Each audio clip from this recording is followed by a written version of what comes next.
हर कोई कोरोना से लड़ने में जुटा है। पूरा भारत घर में बैठा है ताकि किसी एक से दूसरे में कोरोना का वायरस ना फैले। लेकिन इसी बीच दिल्ली की एक शर्मनाक तस्वीर सामने आई है। इस्लाम पर जानकारी देने के नाम पर दिल्ली के निजामुद्दीन में सैकड़ों की भीड़ जुट गई।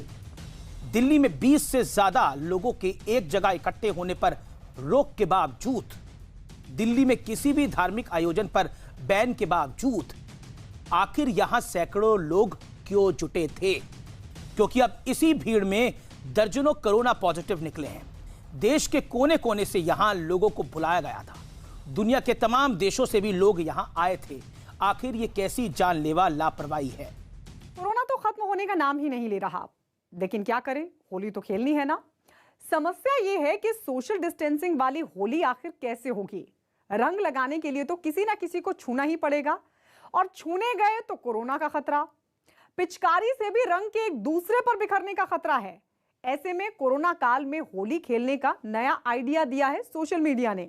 दावा किया जा रहा है कि एक पिचकारी बनाई गई है जो सोशल डिस्टेंसिंग का पालन भी करवाएगी और सुरक्षित होली भी खिलवाएगी। कुछ भी कोरोना में जिस कम्युनिटी संक्रमण के खतरे से बचने के लिए जी जान से कोशिश कर रहा है, उसी को लेकर एक बहुत बड़ी लापरवाही का मामला सामने आया।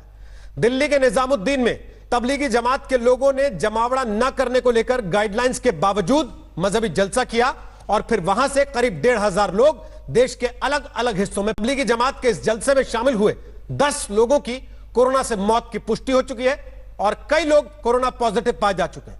यहां आपको यह भी बता दें कि इस जलसे में देश के 19 राज्यों और 16 अन्य देशों के लोग शामिल हुए थे। यह सब कुछ कोरोना फैलने के संवेदनशील हालात के दौरान हुआ।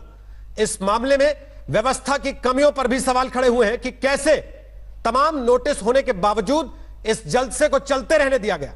इसलिए दंगल में आज सवाल है कि कोरोना वाली जमात का जिम्मेदार कौन है? जयपुर वालों ने मास्क लगाया, लेकिन दिल्ली वाले बिना मास्क के घूम रहे हैं, जबकि दिल्ली में लगातार यहां भी कोरोना के मामले बढ़ते जा रहे हैं। प्रशासन ने बताया है कि पिछले 24 घंटों में 20 नए मामले कोरोना के यहां पर दर्ज किए गए हैं, जिनको आइसोलेशन में रखा गया है। लेकिन यहां के स्थानीय लोगों का भी कहना है कि यहां तो कोरोना का प्रकोप अच्छा खासा है। जो कन्हैया के भक्त आ रहे हैं होली खेलने, उन लोगों ने कितनी जांच कराई है, वो कितने हैप्पी होली महाराज। ये कहना है कि जो यहां कृष्ण की नगरी में आ गया, अब वो तो ऐसे ही बच गया। लेकिन प्रशासन का कहना है कि नए मामले आ ही रहे हैं और ये कहते हैं कि सूरदास अब वो ही बचेंगे जो प्रभु की शरण पड़े। अब तो प्रभु की शरण वाले ही बचेंगे। ये बहनचोद सारे मिलके हमको पागल बना रहे हैं, मादर चोद के बच्चे। इतने गांड फटी के ये बड़वे। जिस तरह सिर्फ कुछ दिनों में पूरी दुनिया में कोरोना वायरस का विस्फोट हुआ, उसने बड़े बड़े देशों को हिलाकर रख दिया। हर दिन तेजी से बढ़ता मौत का आंकड़ा भारत की चिंता को भी बढ़ा रहा था। इसीलिए भारत को संपूर्ण कंप्लीट लॉकडाउन जैसा एक बहुत ही कड़ा फैसला करना पड़ा। लेकिन अब जो खबर आई है वो उस लॉकडाउन पर भारी पड़ सकती है। इस आफत का नाम है तबलीगी जमात। दिल्ली के निजामुद्दीन इलाके में इस जमात का हेडक्वार्टर भारत में कोरोना विस्फोट का एपिसेंटर बनता हुआ दिख रहा है। यहां से निकले कोरोना के मानव बॉम्ब पूरे देश में फैल चुके हैं।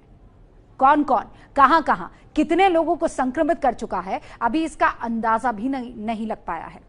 लेकिन यह खतरा कितना बड़ा होने वाला है, इस बात से ही आप समझ लीजिए कि अब तक इस जमात से जुड़े 10 लोगों की मौत हो चुकी है।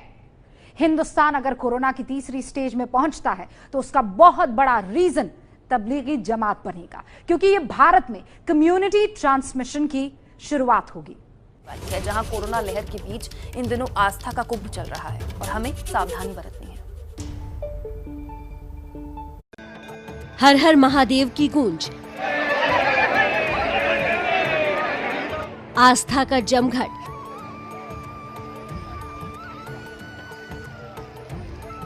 गंगा में भक्तों का सैलाब। इस तरह हरिद्वार में कुंभ मेले का शुभारंभ हो गया है। ये मेला पूरे 1 महीने चलेगा, लेकिन इस मुश्किल वक्त में जब देश कोरोना की मार झेल रहा है तो इस महामारी का साया आस्था के मेले पर भी दिख रहा है। आपको बता दें कि महाकुंभ मेले में पहुंचने वाले भक्तों को 72 घंटे पहले RT-PCR नेगेटिव रिपोर्ट दिखानी जरूरी है। बिना कोरोना रिपोर्ट दिखाए कोई भी भक्त गंगा में स्नान नहीं कर सकता। कोरोना से प्रभावित 12 राज्यों के लोगों पर विशेष नजर रखी जा रही है। इस 1 महीने तक चलने वाले कुंभ में 5 बड़े स्नान भी होंगे। इस दौरान भीड़ भी बढ़ेगी, इसलिए कोरोना की गाइडलाइंस का सख्ती से पालन कराने की तैयारी है। गजब बेइज्जती है।